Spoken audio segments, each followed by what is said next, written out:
perempuan di altar saja pakaiannya sudah tidak sopan, pakai celana jeans, ya, pakai celana ketat. Bukankah dikatakan, ya, janganlah engkau memakai pakaian yang membentuk lekukan tubuhmu, ya. Yang sepantasnya seorang perempuan itu tidak pantas untuk memakai celana. Namun kalau itu di dalam celana panjang terus pakai rok dari luar, itulah yang Elohim kehendaki. Ya, tubuh ini harus benar-benar ditutup di saat datang beribadah kepada Elohim. Jangankan di saat datang beribadah, ya, di tempat saudara pun, ya, keluar bertemu dengan orang lain, ya, ini kan menutup aurat. Jadi pakaian gamis itu pakaian orang muslim itu sesuai dengan firman Elohim. Dan saya katakan memang seperti itulah yang Elohim mau. Terbukti pengalaman hidup saya, ya. Step by step saya dituntun oleh Elohim karena benar dia berbicara, ya. Jadi saya dituntun untuk memakai pakaian yang selayaknya sebagai seorang wanita. Jadi coba saudara perhatikan, saya kemana-mana itu dengan baju yang seperti ini, rok panjang, ya, seperti itu, ya. Jadi sopan di hadapan Elohim, ya. Itu berbicara penghormatan. Penghormatanmu datang di dalam hadirat Elohim. Nah, banyak juga pertanyaan kenapa pakai tudung, ya.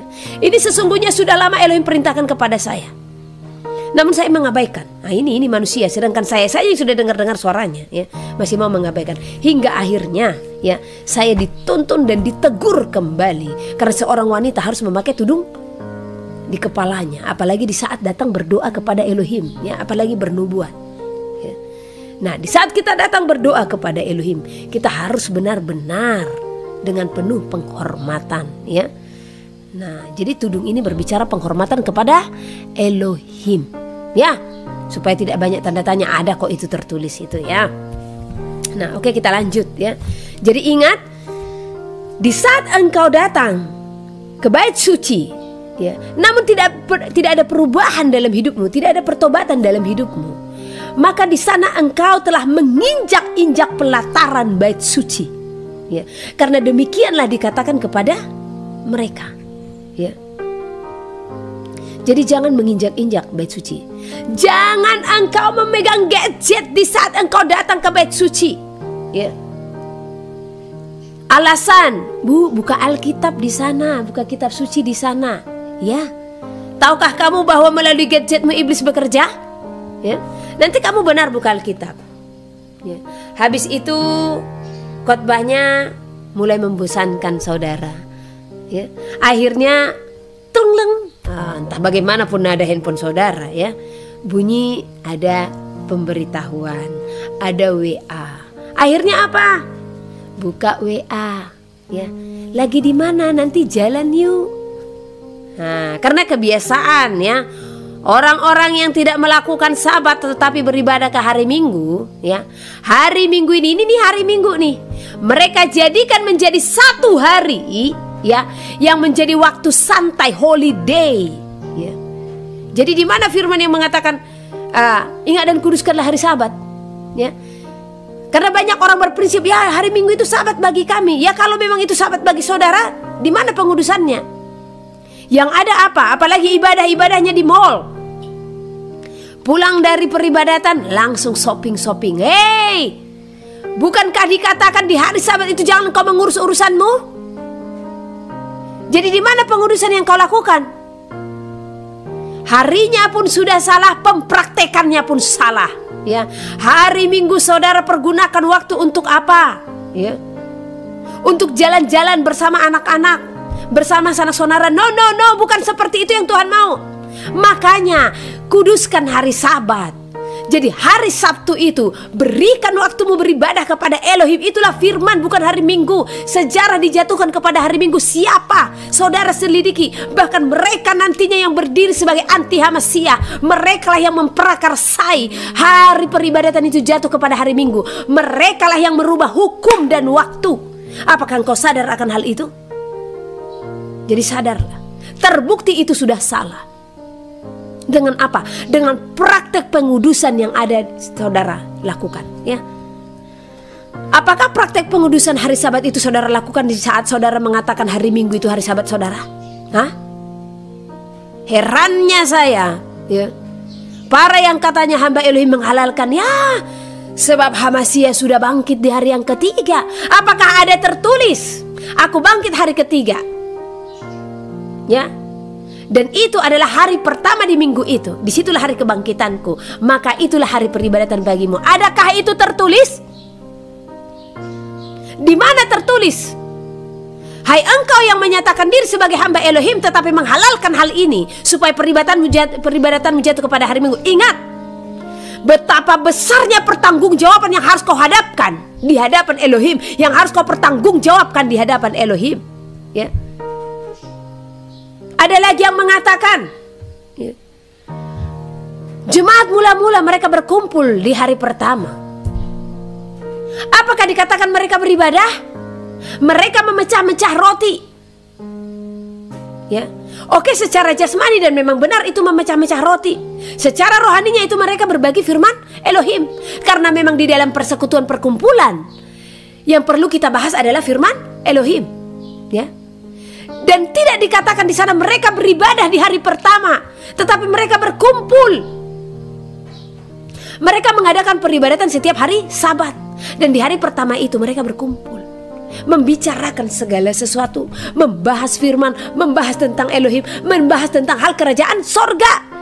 Jadi jangan terlalu berani dengan dalih ini, dengan alasan ini engkau pun ikut menghalalkan peribadatan itu jatuh di hari pertama. Dan itu salah satu nubuatan yang telah disampaikan oleh hamba Elohim, ya, ratusan tahun sebelumnya. Dan itu nantinya yang akan disahkan di seluruh dunia. Dan ini sudah disahkan, saudara. Itu kacamata rohani saudara harus terbuka. Sandelau. Pernahkah saudara tahu itu? Ya, di saat dunia sudah mengumumkan, ya, sandelau ini, disinilah perlunya saudara harus berhati-hati. Ya, ini sudah akhir zaman, sudah hari-hari terakhir, sudah hari penghujung. Ya. Sandelau itu apa?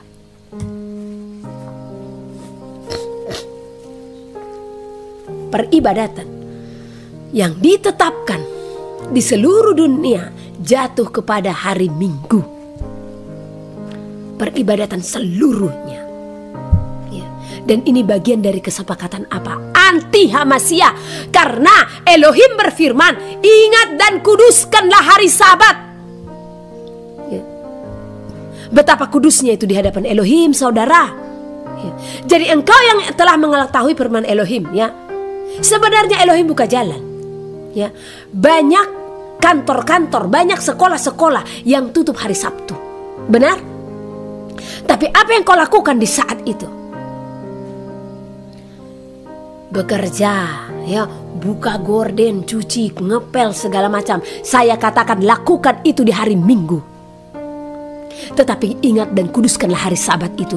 Jadi Sabtu itu engkau dan seisi rumahmu harus benar-benar beribadah dan bersekutu kepada Elohim. Kalau engkau tidak menemukan tempat yang beribadah, karena sulit, ya, sulit, saya katakan sulit juga, ya, karena banyak denominasi-denominasi yang melakukan Sabat juga.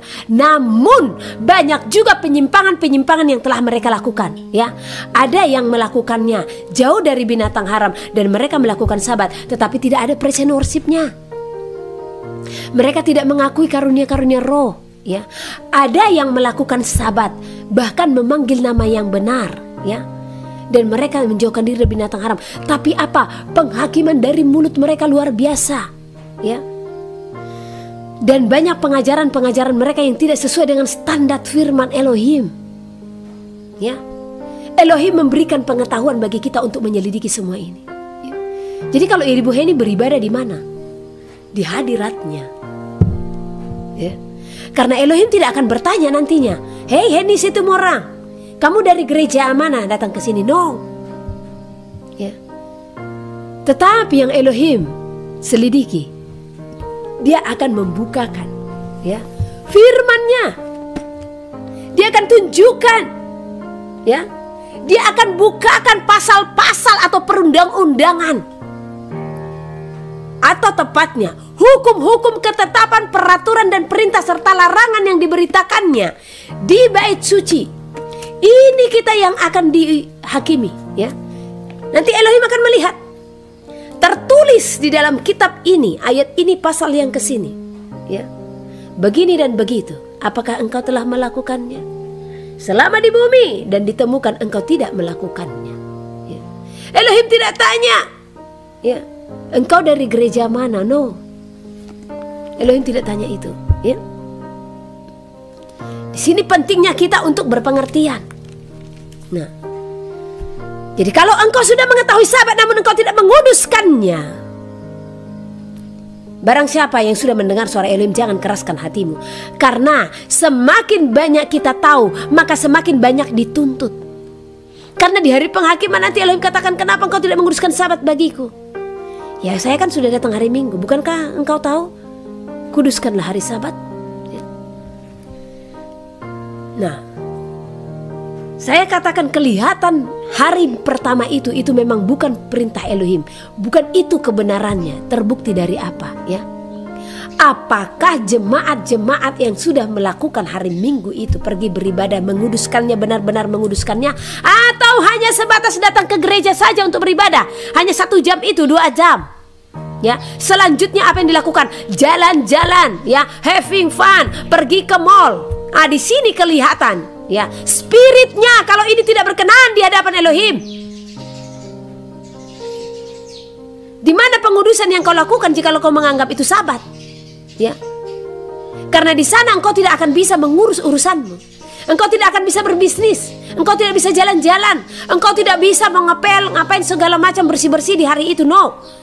Waktu yang harus kau berikan hanya diam bersekutu di kaki Elohim. Itu sepanjang Sabat, ya. Dan kami melakukan itu, ya, supaya tidak ada tuntutan nanti yang akan dituntut dalam hidup kami selama kami ada di dalam bumi ini.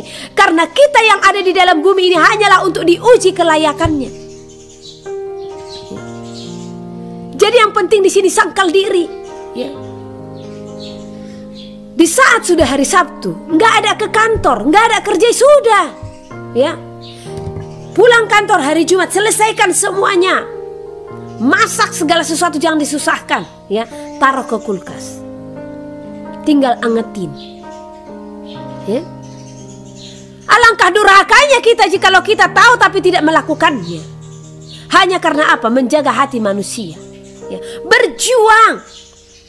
Karena seorang hamba Elohim harus siap menderita untuk mengikut Elohim. Itu tertulis, barang siapa yang mau beribadah kepada Elohim, ia akan menderita aniaya, ya. Sangkal diri, pikul salib. Nah, jadi nanti ini yang ke gereja, gimana? Rencana selanjutnya apa? Menggosip ke tetangga, ya, bercakap-cakap ke tetangga, atau berkunjung ke rumah sanak saudara. Bisa nggak itu dilakukan kalau sekiranya itu memang Sabatmu? Nggak bisa, ya.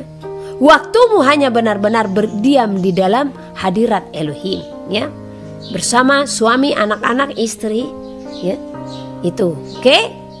Nah, kita lanjut. Nah, jadi ayatnya tadi, jangan menginjak-injak pelataran bait suci dengan apa?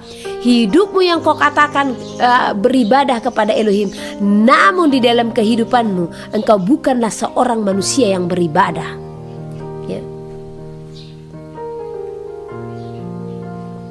Karena orang yang beribadah dipenuhi kasih, ya. Oke. Jangan lagi membawa persembahanmu yang tidak sungguh. Nah, jadi ini, ya.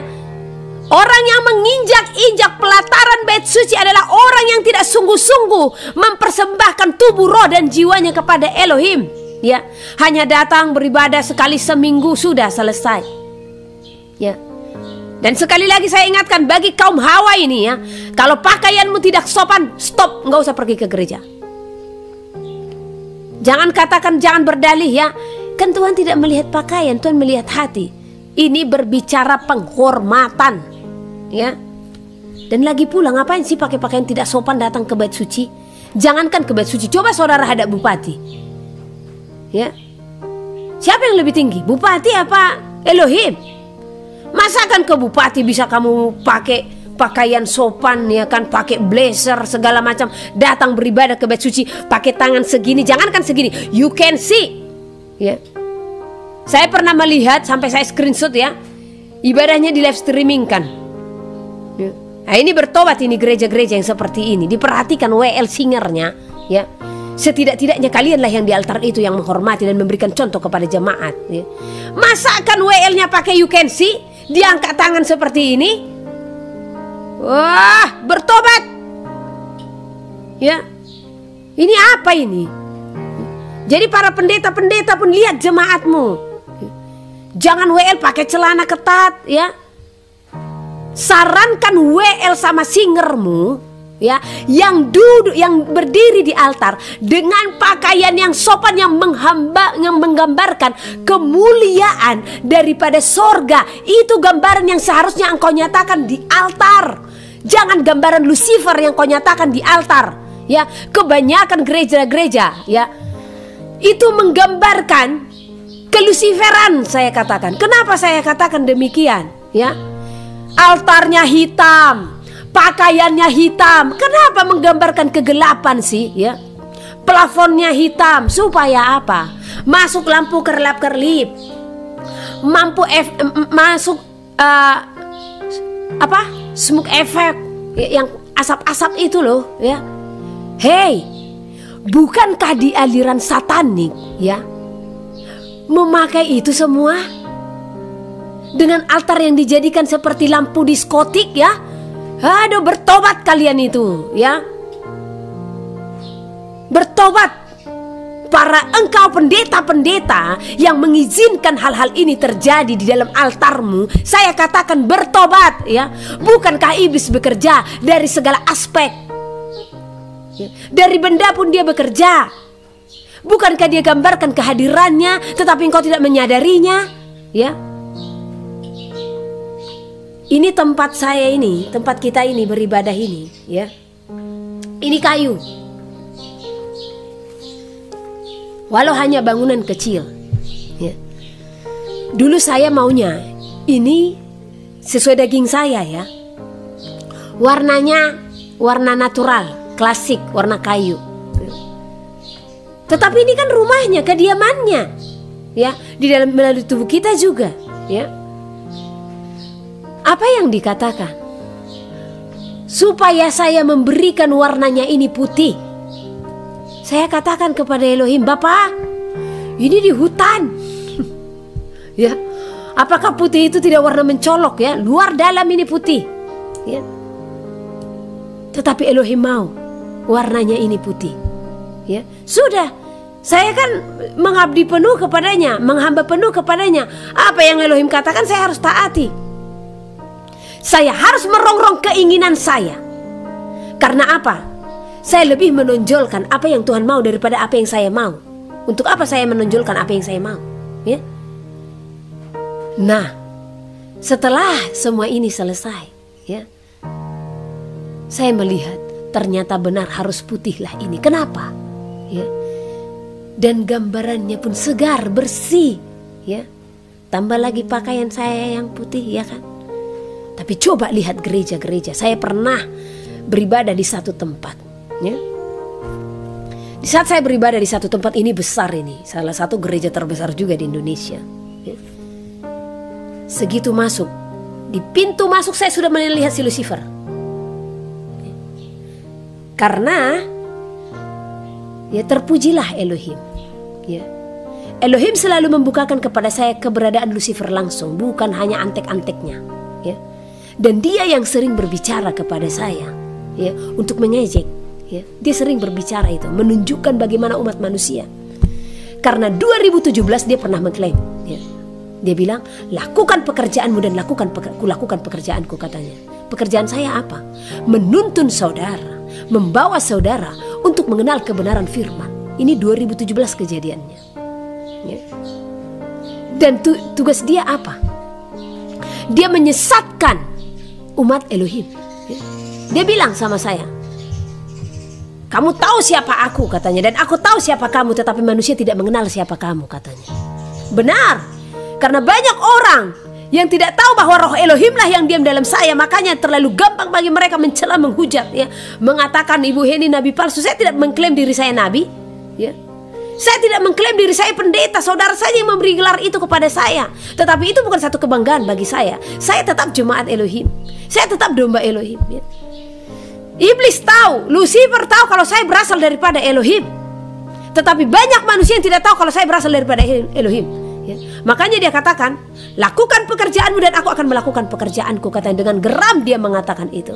Dan sering dia muncul, ya. Dan dia masih ada selagi dunia ini ada. Iblis itu masih ada, ya, jangan salah, ya. Tetapi yang menjadi satu rahasia yang harus saudara kerjakan apa? Jangan iblis itu bisa merasukimu, ya. Dengan kedengkianmu, dengan keirian hati, dengan kebebalan, kekerasan hati, ya. Dengan kekecewaanmu, dengan kegeraman, kemarahanmu, itu engkau mengizinkan dia merasukimu, mementingkan diri sendiri. Nah, jadi bukan kita tidak bisa merasakan atau melihat si jahat itu, Bu, ya. Tetapi jangan izinkan dia untuk mencobaimu. Jangan izinkan dia bekerja dalam hidupmu. Itu hal yang harus engkau ketahui, ya. Nah, saat itu saya pergi beribadah di salah satu gereja yang cukup terkenal di Indonesia. Waktu masih di pintu masuk, ya, kan ada nih, apa sih namanya dibilang itu? Penerima tamu, ya. Saya nggak tahu bahasa gereja, ya. Penerima tamu. Sebelum saya masuk, saya sudah melihat dia tertawa, ya. Ini pintu, ini dinding, ya. Dia berdiri di dinding itu. Dan seperti biasanya dia menampakkan diri dengan apa? Kegelapan, ya. Saya melihat kegelapan seperti gunung yang langsung ada di situ, ya. Dia menertawakan. Dia bilang apa? Engkau akan melihat banyak mereka ini yang tidak berkenan di hadapan Elohim, katanya, ya. Nah, saya masuk ke dalam.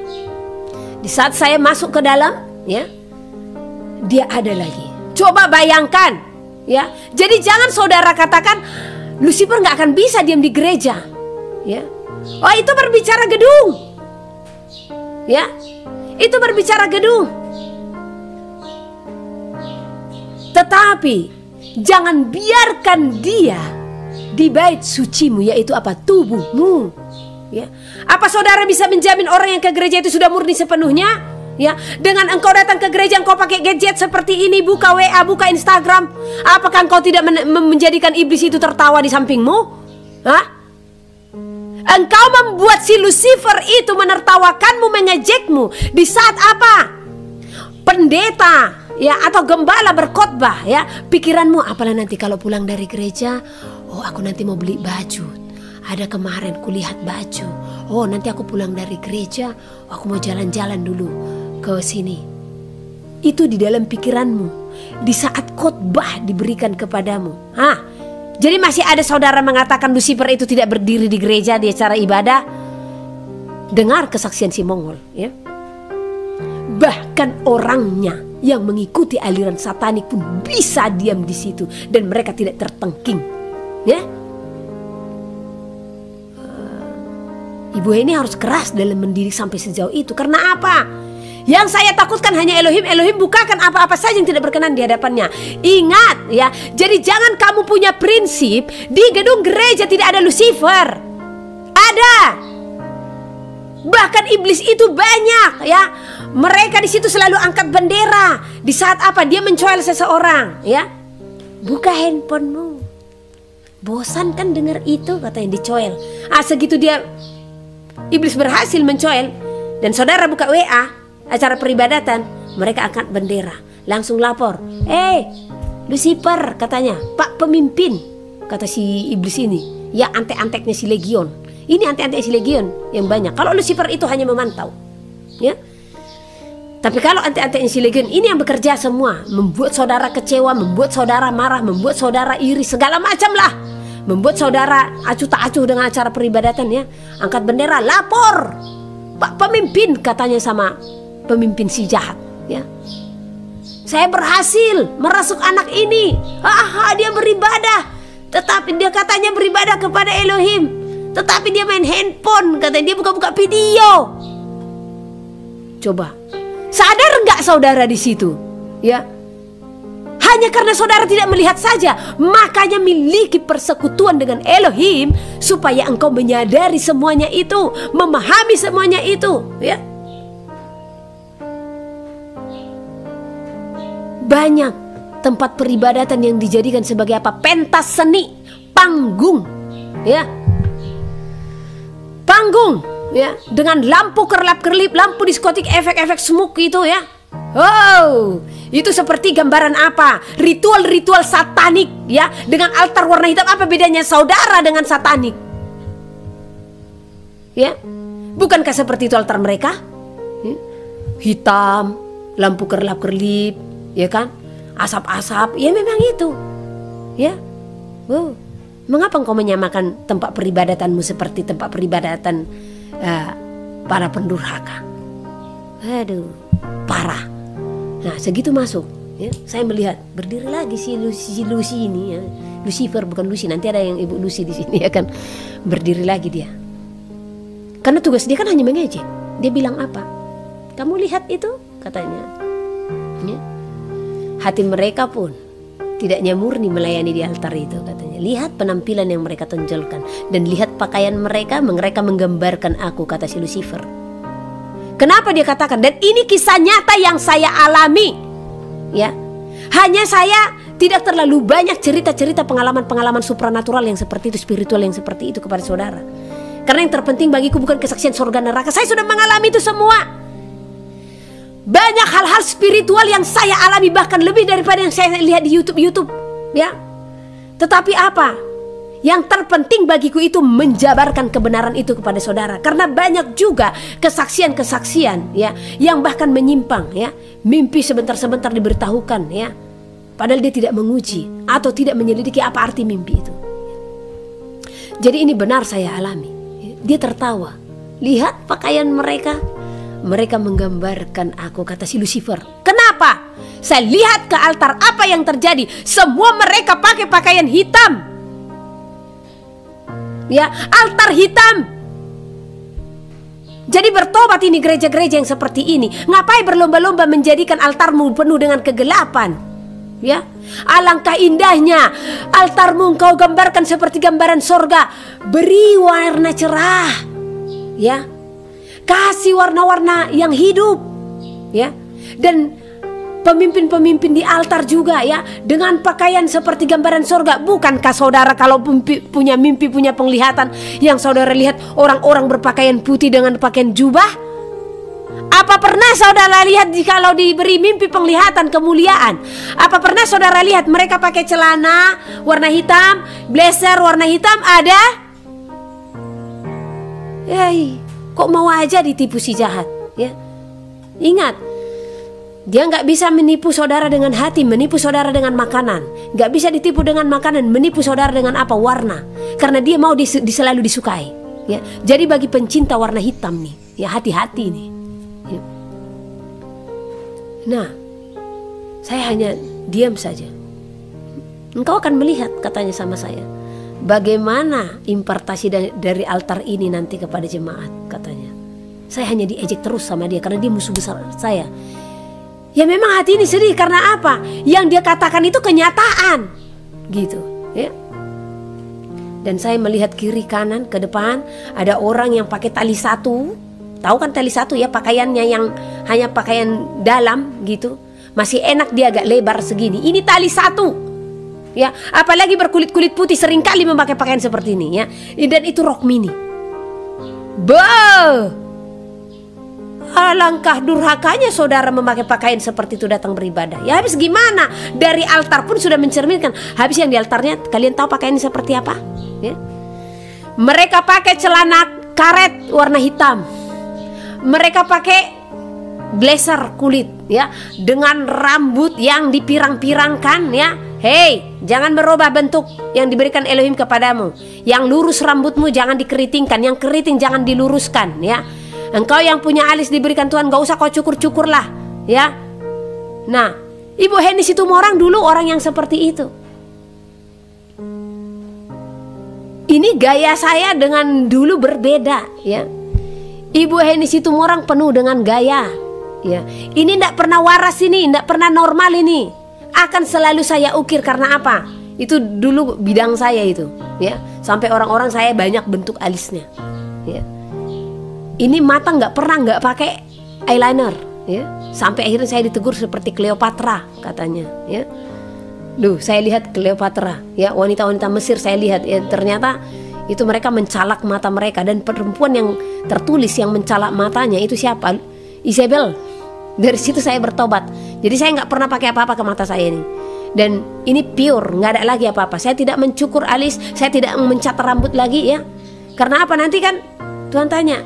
Satu contoh, rambut saya ikal, saya luruskan. Nah, Tuhan tanya, kamu siapa? Saya anakmu, putrimu, Henny Situmorang, Tuhan.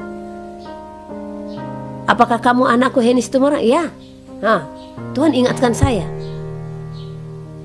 menciptakan Henny Situmorang dengan rambut ikal.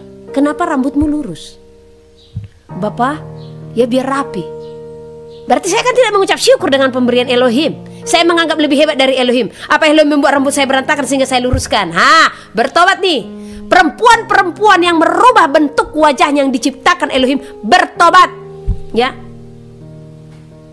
Jangan merubah bentuk, jangan memakai tato, ya. Bukankah dilarang kita untuk melukis-lukis tubuh kita? Ini juga alis termasuk tubuh yang kamu lukis-lukis, yang kamu gurat-gurat. Jadi bertobat, ya. Jadi nggak usah untuk merubah-rubah bentuk, ya. Suntik di bibir, ya, sulam bibir, sulam alis, ya, sulam ini eyeliner, ya. Oh no, jangan, ya. Jadi saya katakan dari sekarang bertobat. Kalau sudah terlanjur ya kayak mana, minta ampun ke dalam Elohim, ya. Tetapi kalau rambut yang sudah diluruskan kan bisa kembali lagi ke awalnya. Sudah, biarkan aja kembali, gak usah dilurus-lurusin, ya. Sekecil itu pun kita harus tahu penghormatan kepada Elohim, ya. Karena Ibu Henny Situmorang juga dulu rambutnya selalu pirang, ya, selalu dicat. Nah, kalau sekarang sudah hitam. Ya, sudah hitam, saudara. Sudah kembali ke aslinya, ya. Nah, jadi saya melihat orang-orang di altar itu dengan bulu mata palsu, ya. Saya hanya gini. Aduh, gimana ini, ya. Ya, tapi jangankan Singer dan WL, ya. Lihat, banyak hamba-hamba Elohim yang perempuan yang sudah seperti hedon, ya, yang tidak mencerminkan kesederhanaan di hadapan Elohim, ya. Bukan Ibu Henny tidak bisa pakai semua itu, bisa. Namun apakah saya damai sejahtera di hadapan Elohim? Karena saya tidak mau memuaskan dunia supaya dunia melihat saya cantik, tetapi saya mau hidup dinilai oleh Elohim. Saya mau hidup hanya di dalam perkenanan Elohim, ya. Makanya saya nggak peduli. Saya hanya peduli yang penting saya kelihatan seger dan rapi. Saya pakai lipstik warna nude, kenapa? Ya ini kesalahan saya, dulu sering pakai lipstik jadi bibirnya agak hitam.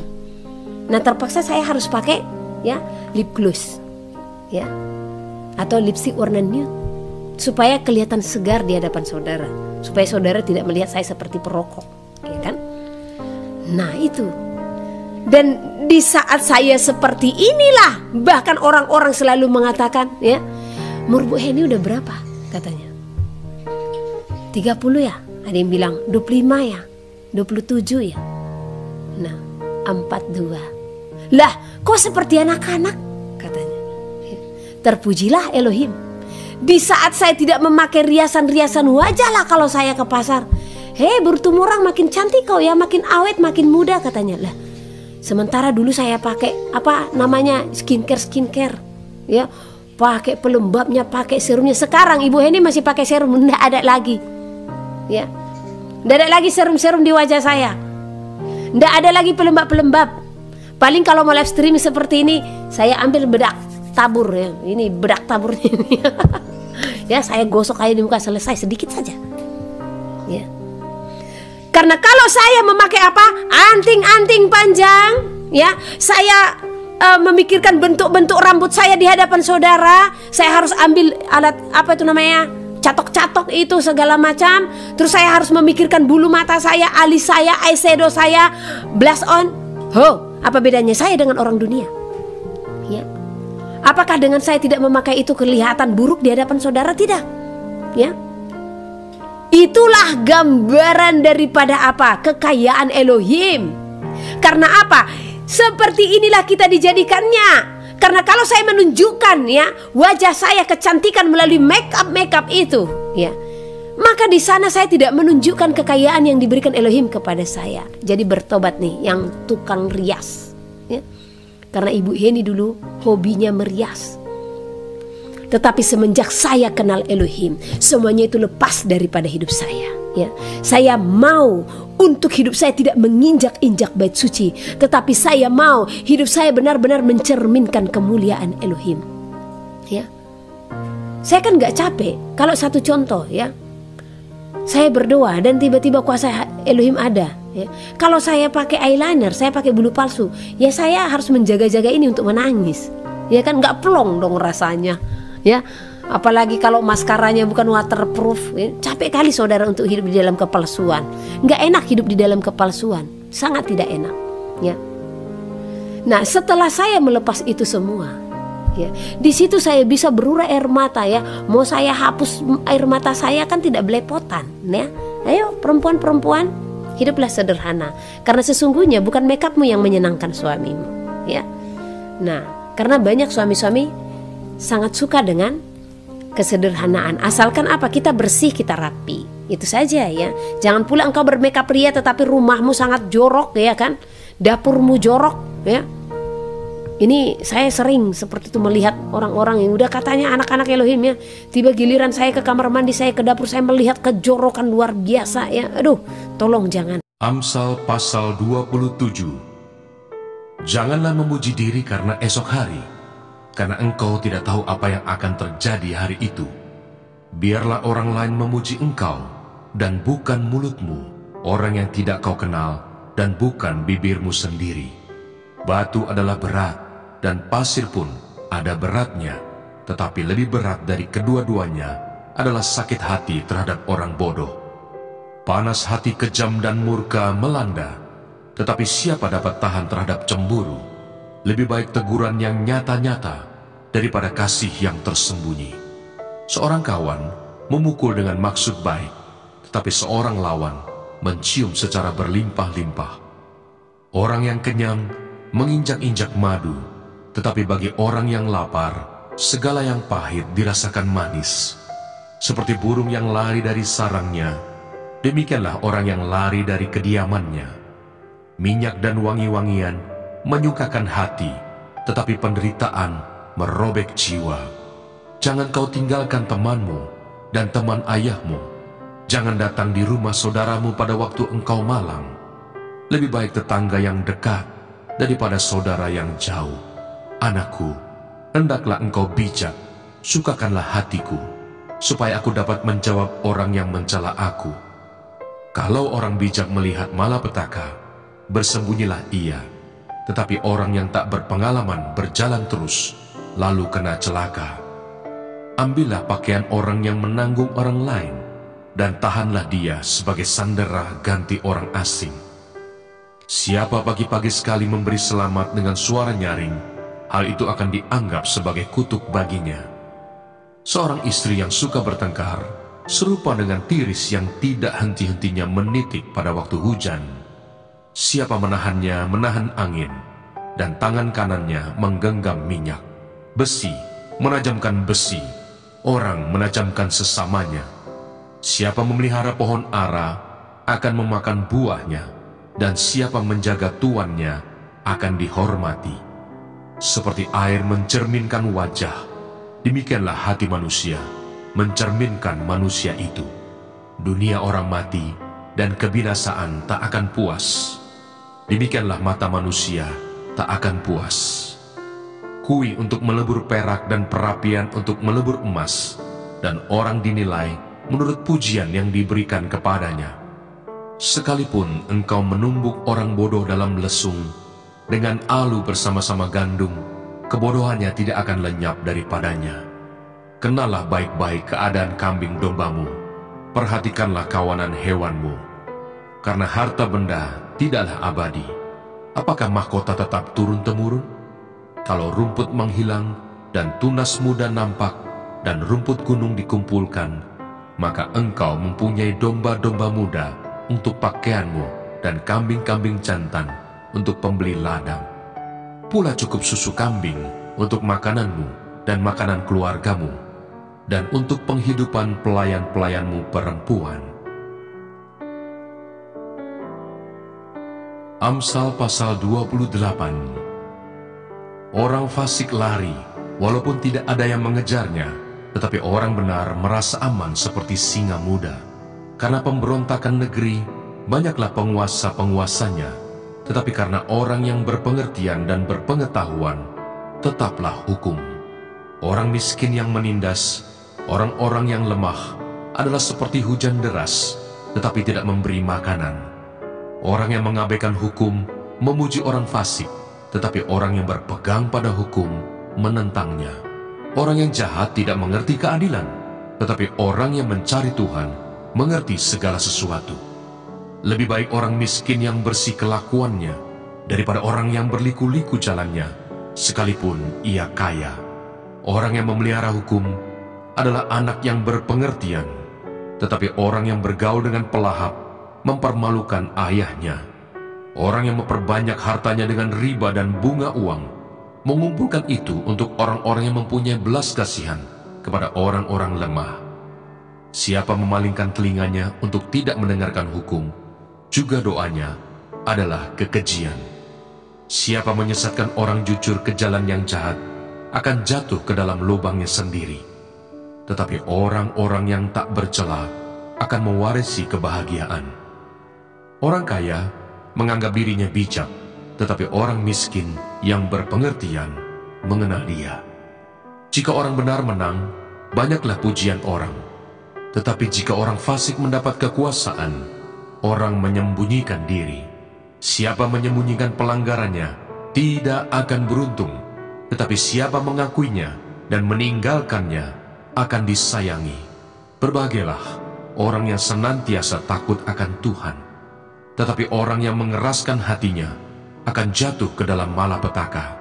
Seperti singa yang meraung atau beruang yang menyerbu, demikianlah orang fasik yang memerintah rakyat yang lemah.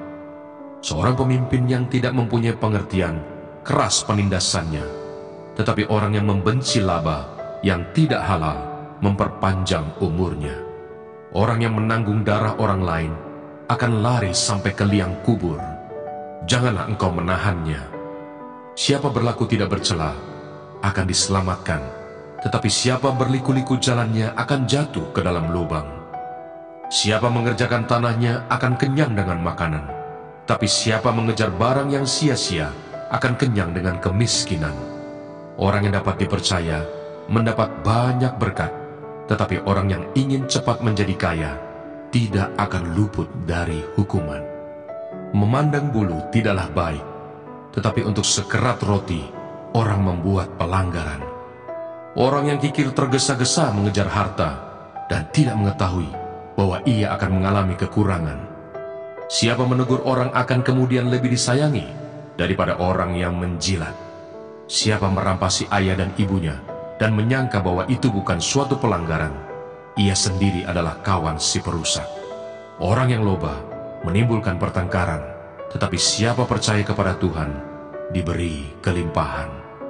Siapa percaya kepada hatinya sendiri adalah orang bebal, tetapi siapa berlaku dengan bijak akan selamat. Siapa memberi kepada orang miskin tak akan berkekurangan, tetapi orang yang menutup matanya akan sangat dikutuki. Jika orang fasik mendapat kekuasaan, orang menyembunyikan diri, tetapi jika mereka binasa, bertambahlah jumlah orang benar. Amsal pasal 29. Siapa bersih tegang leher, walaupun telah mendapat teguran, akan sekonyong-konyong diremukkan tanpa dapat dipulihkan lagi. Jika orang benar bertambah, bersukacitalah rakyat. Tetapi jika orang fasik memerintah, berkeluh kesahlah rakyat. Orang yang mencintai hikmat menggembirakan ayahnya, tetapi siapa yang bergaul dengan pelacur memboroskan harta. Dengan keadilan seorang raja menegakkan negerinya, tetapi orang yang memungut banyak pajak meruntuhkannya. Orang yang menjilat sesamanya membentangkan jerat di depan kakinya.